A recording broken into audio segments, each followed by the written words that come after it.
Now, I would like to invite the chief hostess of this evening, the Reverend Dr. Helen Rudokeno. She's going to officially welcome all of you and all the special people among us. We're all very special, of course, but I'll leave it to her to do the rest. So with a clap of hands, let's just receive the Reverend Helen Rudokeno. Thank you so much.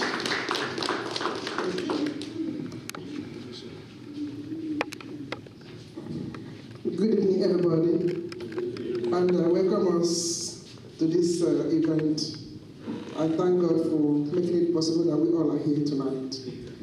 So, without wasting too much of time, I want to acknowledge the dignitaries that are here. Of course, everybody is important before the Lord, and everybody is important in the society that we are in. So, as you know, that we've been having this dialogue continuously with the polity of Amsterdam and together with the Nigerian community. Nigerians are great and the Nigerians are very friendly, and you keep demonstrating it to us. We are seeing the goodness of Nigeria, we are seeing the friendly part of Nigeria, and we want to encourage us all to keep up the good work. As you know, this is not a personal agenda, this is something that pertains to Nigeria. That's why we are here. So we're supposed to be having dialogues like this to pinpoint some certain things that are going on in the society, and also to bring awareness and to let the community know that we do exist. Because most of the time, they say that we are silent. We don't see the Nigerians.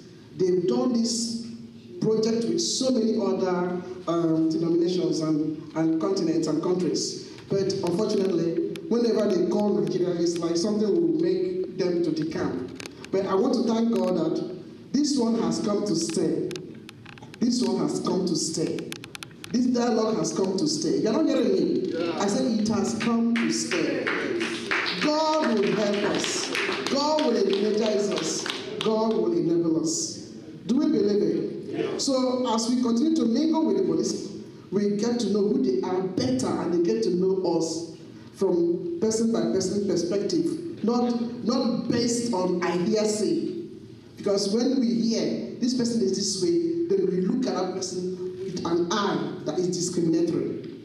So tonight, the topic is about discrimination and about racism. How does it affect people in their places of job, in where you are living, and in their relationship? These are issues that must be spoken about, because some of us came here and we are hooked up with the citizens of this place.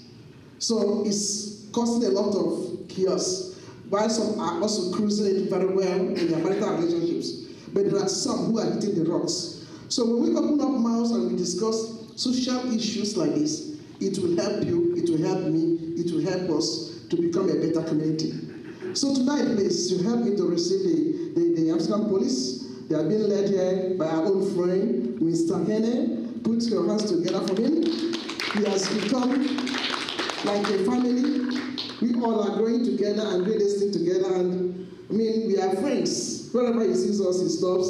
And when we see him, we stop. So from today, I don't want you to see him and pass him. He's your own personal friend. Whatever bothers you, please, feel free to let him know. And they are giving us really friendship that we never had before, and we are going to cruise on it. So tonight, he came with his colleagues. I may not mention their names, but they are all dignitaries. So we welcome them. We also want you to know that the Nigerian community you are seeing here are just no mean people. These are the people who are really Nigerians.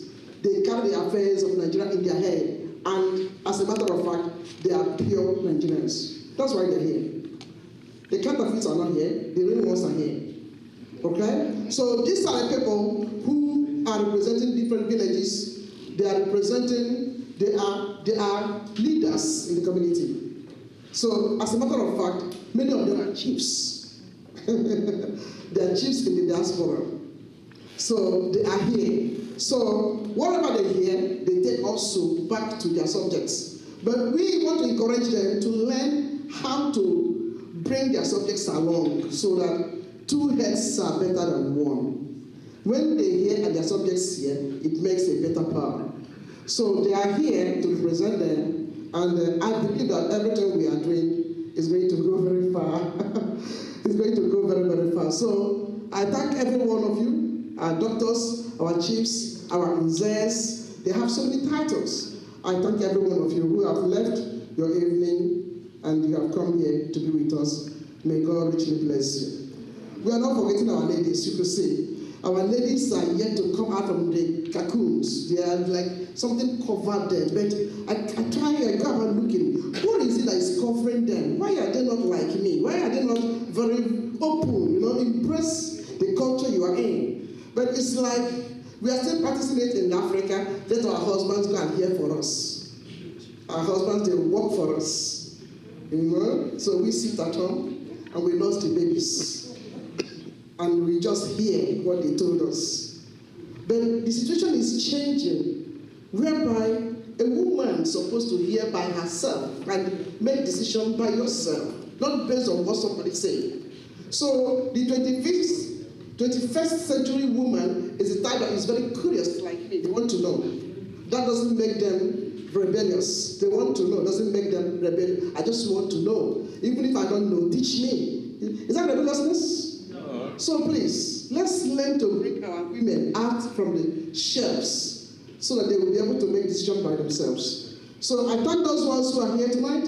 God richly bless you and let the evening begin to cruise. That's very fun. Thank you. I'm not the one who will be in charge, but I'll be helping the one in charge. The one in charge this evening will be our MC, Chief Kiran Agbodike. Oh.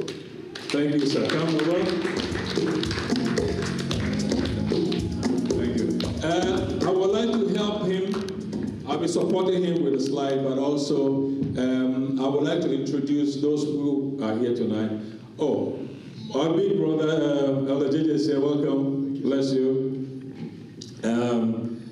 So I'm going to introduce those who will be on the panel today. If you remember, in May we did, let's say, part 1 of the discussion on racism and discrimination. So we want to conclude that today. So this year, that is what we'll be covering. And actually, we would like you all to please feel free to suggest issues and topics which you believe we need to pick up as a community. So if you can do that, that will help us a lot, because the Commander and the police who are behind these dialogues, they're giving us a free hand to engage with them more and more. So please feel free. Anything you can suggest, they'll be more than glad to consider, and we'll put you on the floor. Okay, for tonight, let me introduce those who are going to be on the panel. I have here, let me start with the lady. She's by the name Mabel van der Berg. Now, thank you, Mabel. Let's receive her with an applause. Come, please. Okay, come and take your seats. Yeah, come. Now, Mabel, I reached out to her because she, as you can see by her last name, Van der Berg, it means she's married to a Dutch man. And so she has been in it for a while. So I would like her to share some experiences on what is this like to be married to, as a foreigner to a foreigner. And then share some insight with us. We want to learn some things tonight. So thank you, Sister Mabel, for coming. An applause for her one more time. Okay. Then next, I want to invite you to take the stage Honorable Totti of Abia Union. He is one of the Nigerian leaders. Please welcome. Yeah. Thank you. And then I have also Dr. Francis Oguli, our own very special GP, one of our key community leaders. Thank you, sir, for coming. Yes, sir. And then finally, last but not the least, is our own police officer, Gregory Vankene, who is our main man. Come on. Gregory, welcome. Well, you know something? Let me say this about Gregory. Gregory he has a new position, so he's going to leave us. Unfortunately, yeah. He's stopping his work as a network specialist. He's going to do something, but in the area of racism and discrimination. But we want to know from you, are you going to leave us totally, or you're still going to be coming? Give me the microphone. Let's say yes. What's happening? Tell us what's going to happen. President. Yes. Well, it's true that I'm gonna leave everybody because I have a new position and a new job will be. I've been hired as a discrimination detective at a nationwide team of anti-discrimination from the police. So this subject is going to be my peer subject for the couple of years. Whoa. And the reason is because the discrimination is it's passing my life on since I was born till every day that I live. Discrimination has been part in my life on positive side, but also on the negative side. Yeah. So when this job came by, I said, well, I'm not going to wait. I need to take this. Take this chance. So it's going to be promotion. It's going to be a different working area. Yeah. But I'm not going to leave the community because there will be somebody else who's going to be the network community officer. And for the contact with the community and the police here in Southeast that I need, Melissa will be your main contact. Yeah.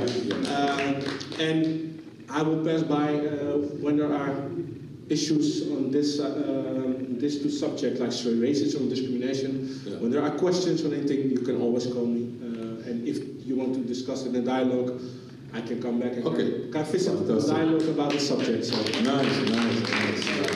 It's sad to leave Southeast because that's the main thing. It hurts to leave Southeast after 6 years, but I think in the last 2-3 years that I learned the Nigerian community and I see you all every time when I see you on the street. We have a conversation, and when we see each other or somebody else is an issue, I will also try to help. And that's something that I'm going to miss because the warmth from the community is something that will stay in my heart. Special, huh? So thank you for that.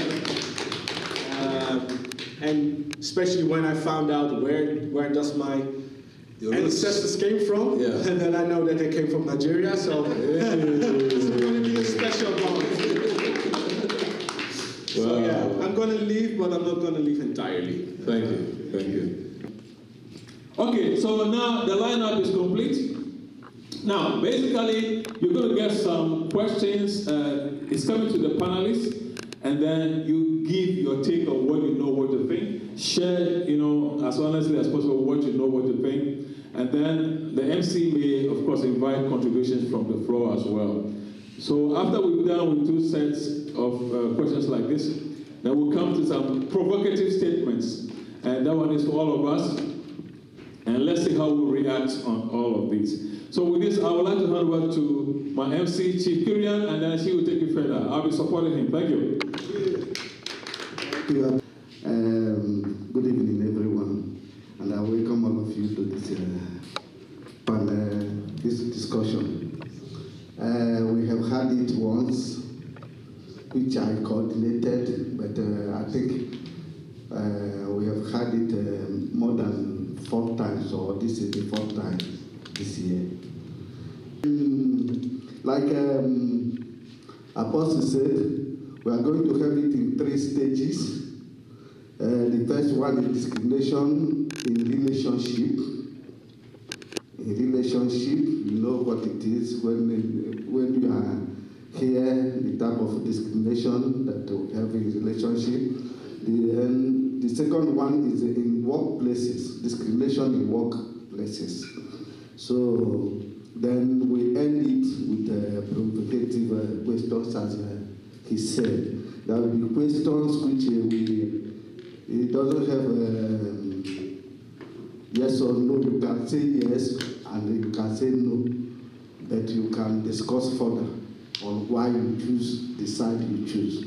So without wasting time, I think we go to the first question, which is yes, section 1, discrimination in relationship. So I will now hand over the microphone to any of the panelists who wants to answer it. How does racism or discrimination show up in intercultural or interracial relationships? 12 years. And I think that discrimination sometimes show up. It's not that it's meant to be discrimination or with a racism tone, but it's ignorance.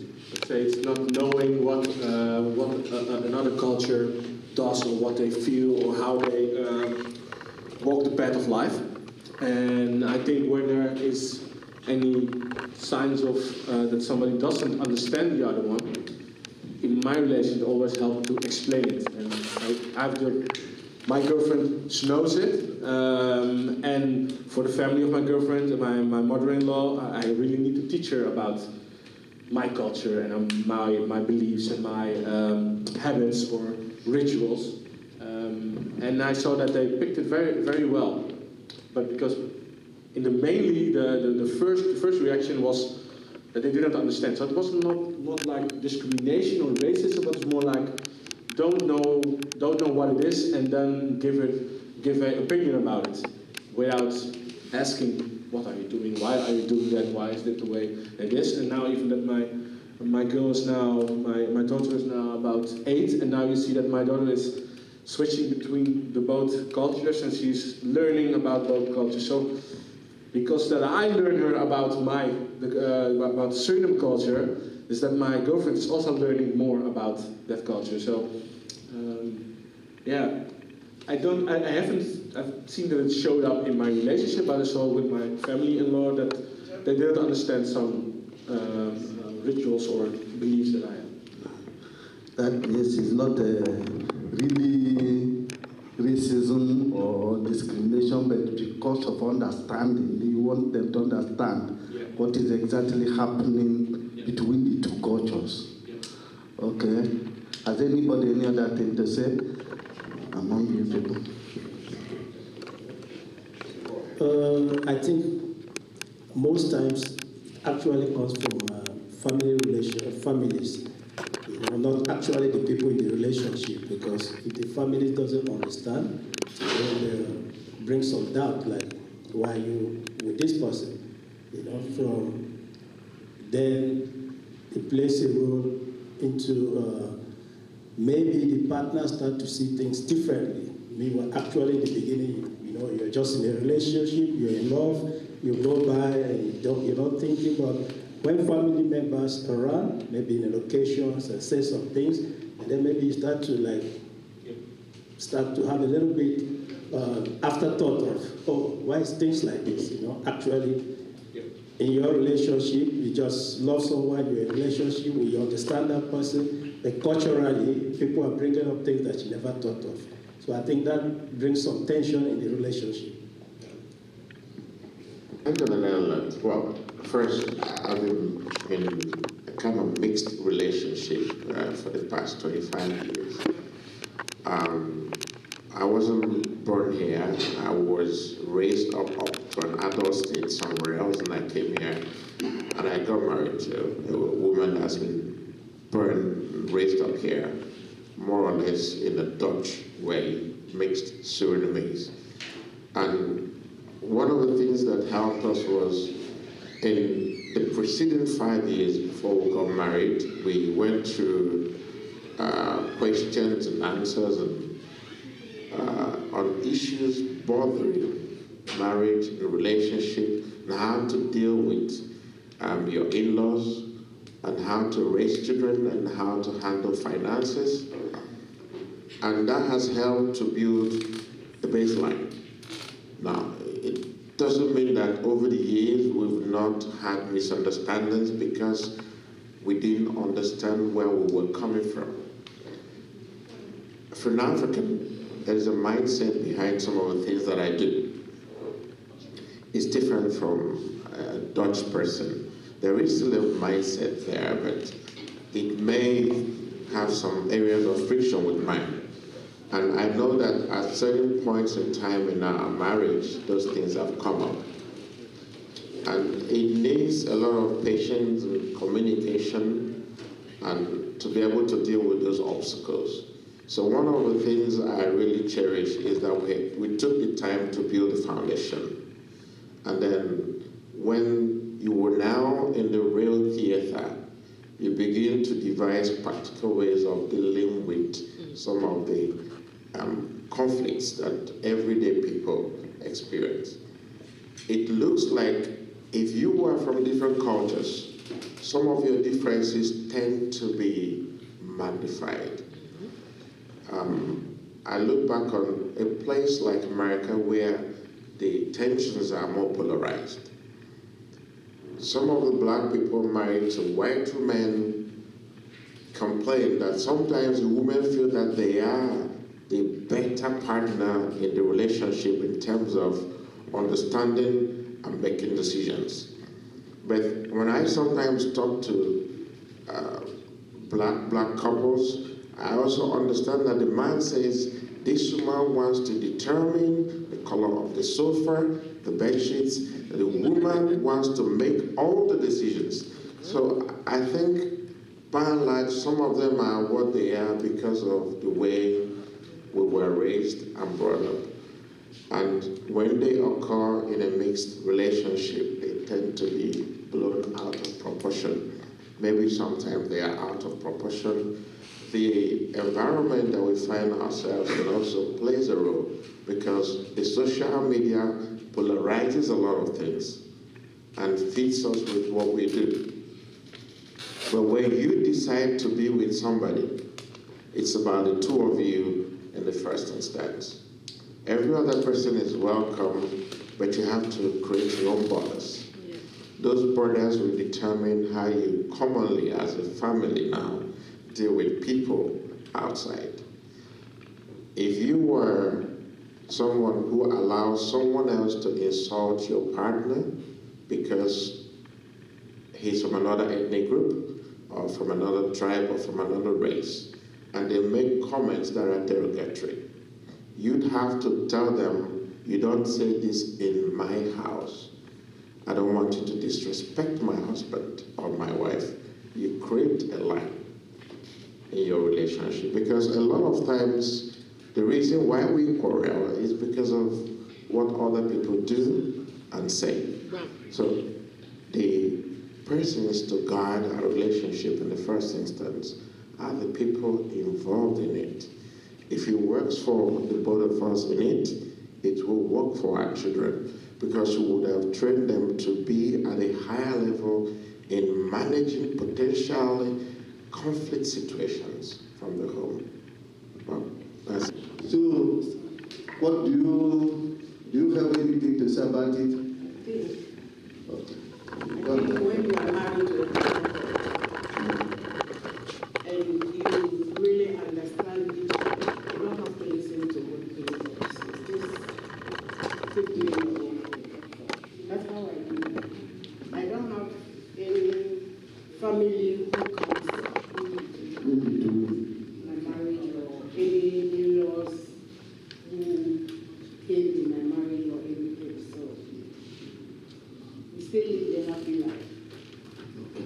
I want us to be, it's all like being too superficial right now. Let's get deeper so we can understand what dynamics are in this interracial, intercultural relationship.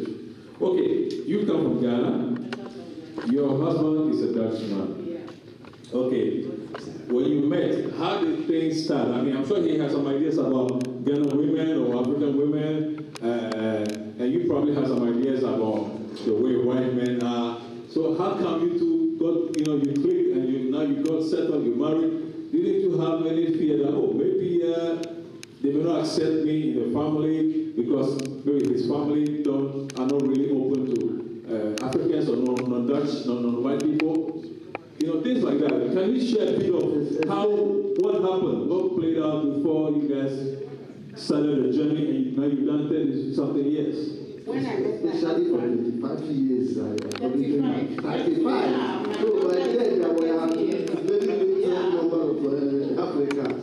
So when we met, we didn't have family. I didn't see his father, his mom, he didn't have sisters. So he just fell in love with you and loved you. Just And that was it. wow. And I was also alone. That was my first marriage. We just met and then we fell in love, and I love Karen. Yeah, I love Karen.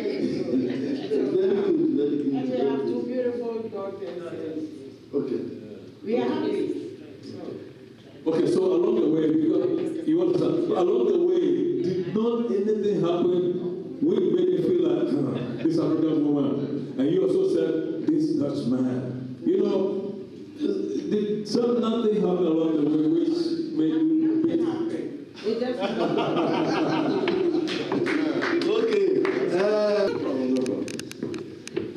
Well, when I look at the question, I'm not going to talk about my own relationship because I didn't have this problem with in my relationship. But what I see in the job, in some relationships, and for instance, when I take how do you say it? Voorbeeld. Example, yes, I was looking for a word. Example as how we see how in Surinamese community you have the Creole and you have the Hindu. And when they have a relationship with each other, boy and girl, you see there are a lot of stereotypes who are intervening in getting a relation. And that is, till the day of today, it's a big issue in the Surinamese community. And that's something that we also see in our job, that relationships between Creole and Hindu girls, or Hindu men and Creole girls, that it's still a lot of racial and discrimination is a problem in those relationships. And it's not between those two, but it's the families who have stereotyping thoughts, who have biases in their head, who are intervening in that relationship. And sometimes it will explode in violence between families, or they get separated with violence. So yeah, I think it's in some cultural meetings it's a problem. And not in all, but in some cultural or religious, because it's not only interracial, intercultural, but also religious could be a problem. On this issue of between the Creole and the Hindustans, there are sometimes what's called the honor-related violence, because Hindustani girl is dating a non-Hindustani boy, for example. Yep. And they say you are bringing shame to a family by going outside of the circles you're supposed to marry. Yep, that's true. I think it also has something to do with values, of family values, or cultural values. So maybe the Hindustans, they have the way they think that what they value is what's important into the family, maybe through religions and stuff like that. And you have other partner that, those things doesn't fall into their values. And that creates also this stereotype, because then somebody's like, but these people behave like this. And these people, we accept this, but they don't accept it. So sometimes that is also a big problem. The values that the cultural, like for example, I'm from Igbo, and we have family values that we place in a certain area that maybe it doesn't align with, let me say, somebody from the north of Nigeria. It can be religious, it can be also real cultural values that we place on marriages.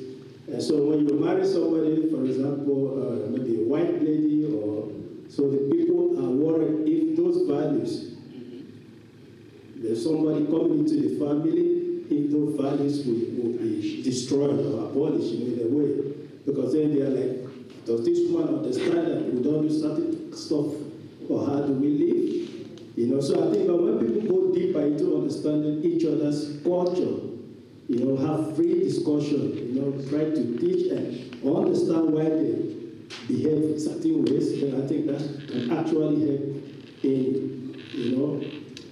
especially the families. If you can teach them, like, okay, let me say, now we say, okay, this is how a woman is expected, a married woman is expected to behave, like you are married into a family, actually like a wife for the family, you understand what I mean? you know, but for other people, maybe they don't see themselves that way. So, but if they can understand the reason why those families are placing those values, then it will help them to explain, like, oh, this is why they are doing like this. Because there are a lot of conflict where people don't actually understand your culture. So when couples have deeper conversation about why do you behave like this, why this, then historically they can understand, oh, okay, well, that's not in it, but this is how they live. So I think when you have this stereotype to just say something, they don't actually understand where you're coming from. So I can say, oh, the white lady, maybe let me say we go to a restaurant and she wants to pay her for the money. For the Igbo man, it's a kind of insult. Because it's like, hey, I'm a man, it's my responsibility to take care of a lady in a way. You understand? But if she can understand why you feel that way, and if you can understand why she wants to be part of that, then you can have a better understanding. Yeah, but I think it's important to know when it's discrimination or when it's a misunderstanding in cultural values. Yeah. That's very important to make the difference between those two, because sometimes I think that we call something discrimination, but when we go deeper, it's more like what you are explaining. It's a misunderstanding about each other's values, about values, about each other's values or way of life. And discrimination, when I think about discrimination, it's really insulting somebody for who he is. His racial background, his religious background, or his, the way how he looks, or how he thinks about life. That's, for me, that's discrimination by law. And when I say, I think that a lot of fights that go on. When I talk about Creole and the Hindustani relationship, there you see it's about discrimination, because a lot of stereotyping has a background in discrimination and racism. But I think in your case, you say, well, when somebody from another country doesn't know when I pay for you, it's an assault. I think it's more about misunderstanding about each other's values and not about discrimination. Yeah, but most of the discrimination comes also from the value, because maybe the Creole feels better, I say better person, more than the other person. But I think is it their value, or is it their point of view about another culture, other community, for instance? Yeah, I think racism and discrimination comes always from one feeling better than another. I think sometimes it's difficult to see it. But for instance, I can look at the communities. Can you give me a minute? For those who come just a few minutes ago, you can go to the buffet and take something, because we'll be eating. Yeah? Please. I have met Africans who are married to European women. The women love the young man, but their parents didn't like this man. And down the line, children were born. The European parents didn't want to accept the grandchildren who were born to this family. It went on to an extent that they had to separate, because the man was frustrated, the woman was frustrated. It was affecting the relationship in a negative way. That's discrimination. Years later, when the father of the woman died, the wife needed to reunite with her daughter. So she started coming, and she started to accept and to be with the children. But you can imagine what that has cost the two persons involved, the primary persons. They have had a very difficult relationship. The father lost an opportunity to relate to grandchildren who would not have otherwise known anything about racism, but would have just been enveloped in a family that could share love and relationship. that is mixed. And you have two people now who are separated, and they are children to be raised in the middle. So it's a tragedy on our journey. That's an example of how racism can play its role in our lives. And this is just one, but if you look around, there's a lot of areas around us where this is happening, where different couples of different races are struggling. Simple things like going on vacation. When an average Dutch person goes on vacation, they want to explore the whole place.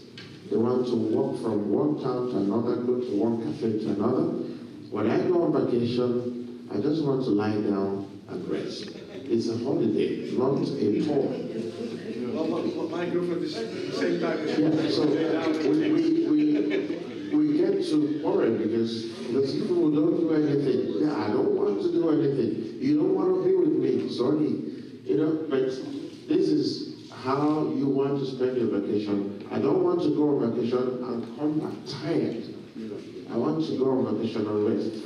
Two is, anytime I have a free time, I want to go to Africa. There is something that draws me back to Africa.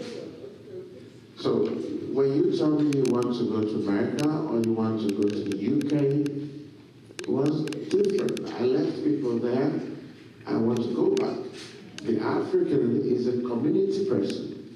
That's why we come here. That's why we see you and we see you and we give you a hug and we shake you as if we knew you 20 years ago. Because our life is about relationships. Community. So when I have a partner who is, you know, touching each other, everybody is touching up. What's wrong with you people? It brings something that someone can despise in a relationship, and it's part of our lives. We're community people. So when I go to Africa and I'm busy, I want everybody, these are my children, I need them to know their brothers and sisters, I need them to know their uncles, because when I retire, I'm not going to be here, I want to be there. And I want them to feel comfortable to come back and see me somewhere there. And it is a cultural problem, but it can be conflict. The average European wants herself with her husband in their own house doing their own thing. And it works. By the time one partner falls off, and you don't have brothers or sisters to go back to, that's a problem. Some of us are already so old that by the time we go back to where we come from, all the people we left are gone. We wouldn't know anybody anymore. So if I go back maybe in 20 years' time, you can imagine all the uncles and the great uncles that I left there, most of them are gone. The younger ones, if I'm not careful, I wouldn't know who they are. I don't have a relationship with them. And I go back there, and they say, oh, you are that uncle in Netherlands there? Okay, welcome. Where's your house? So I become a stranger in my own place. And my children cannot even attempt to come because they don't know the land. But I know the land, and I don't want to be a stranger at the end of my journey. So conflict is, I want to go to Africa with her, but she doesn't feel the same way I feel about Africa. And that's a conflict situation in the relationship.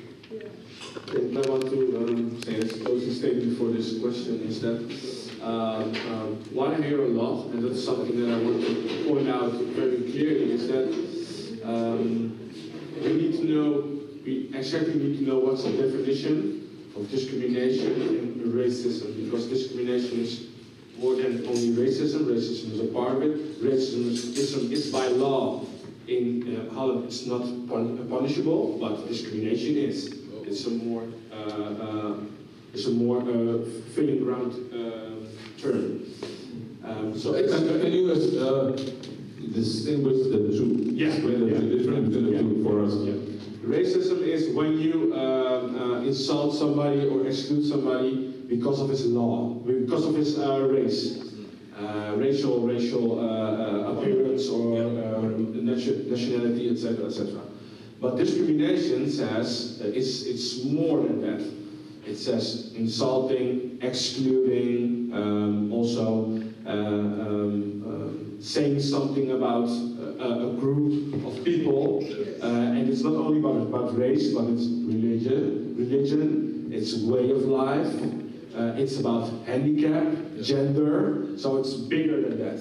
Because racism is only one term, and by law, racism doesn't exist. It's discrimination. And therefore, knowing discrimination, I think sometimes I hear people say very fast, it's discrimination, it's discrimination. But when you look at by law, if you see what the law says about discrimination, then sometimes it's more about misunderstanding, or it's more about not knowing the other one and saying something but don't know that it's insulting the other one. So it's very important to make sure when is this classified as discrimination, or when is this classified as a misunderstanding from somebody else? And I know that there are biases where, and from those biases, people say things, and you can classify it as discrimination sometimes. But for the example that you gave about how you go on a vacation, I was laughing because my girlfriend is the type. She wants to go there, she wants to lay down, and I want to explore the island. I have a whole different, so it's different. So it's very important when you talk about discrimination that you're not generalizing how other cultures are behaving, or what their values in life are, or what their way of life is. It's a very important discussion. And I hear a lot of people, sometimes people come to the police and say, well, it's discrimination, I got discriminated. And when you hear them out, it's about more the way how they communicated with each other, and not about the words, but it's just somebody has been talked to on a way that it doesn't like, and they say it's discrimination. But when you check the facts, then you can find out it's just about communication went bad, and it's not about discrimination. It's not about who you are, but it's about the way you communicate with each other. That's only the rule. And what can we do? Well, how can couples navigate conversations about discrimination? Yeah? How do they, let me see if the reactions here, if I come to the panelists. Yeah.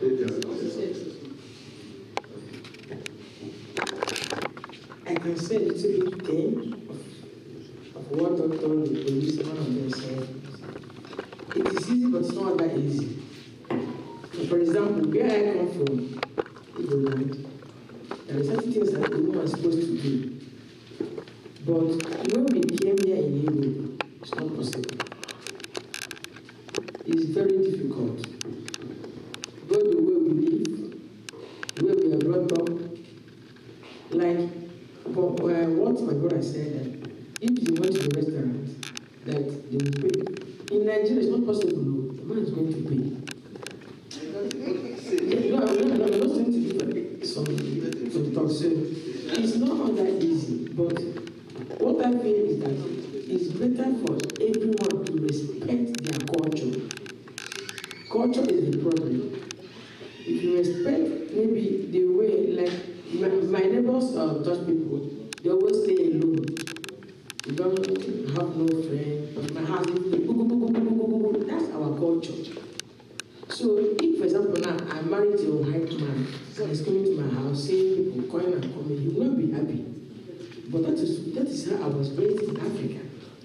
So it is better for each partners to respect their culture. Culture is the main problem. If you respect my culture and I respect you, I think there will be peace in the house. For example, now I am a Christian and you're a Muslim. So if you allow me to go to church and allow you to go to mosque in a peaceful way, I think there will be peace at home. I think that's the most important. That's my own idea. Yeah, my name is Sonny Chidi. It's a very critical question, yeah, because when we talk about discrimination, some people do it without even knowing that actually discriminating against the other person. Yeah, because from the beginning of relationship or marriage, some people look at that individual maybe from a distance. You don't come closer, try to ask some very important questions. Try to dig deeper. Why is it? How do you do this thing like this? Why is it done like this? So that you understand whether you can cope with it. It becomes a problem when you are already deep into a relationship and you want to bend the person to your own taste and standard, to your own values. You want the person, like in our own culture, if you come to the house, it's the woman that prepares food. It's the woman that takes care of the house, mostly. Not everything and not everybody, but that is the standard. So when you come into such a relationship, you need to take your time, understand why is it this way, what can be done, and the two partners should ask themselves this question. And if they're able to understand the reason why things are done this way, they will be able to handle it. By the time children are coming up and some people are on the side of the father, some are on the side of the mother, you see that there's going to be a lot of problem. A friend just told me what happened between him and the wife, and I gave him some pieces of advice. Yeah, because the wife is having some health challenge, but the son is not ready to help in anything they are doing at home. And he was very angry. He talked to the boy in a way that the boy didn't like. And the mother supported the boy and was like, why must you talk to him in that way? Why must you do this? You see? So problems started. So, but at least they've been able to resolve it. So it takes a lot of conversations from the beginning. Try to ask some critical questions that will help you understand better. And where you think you cannot cope, I think it's better from the onset to take another direction. And it will reduce your headache. Thank you.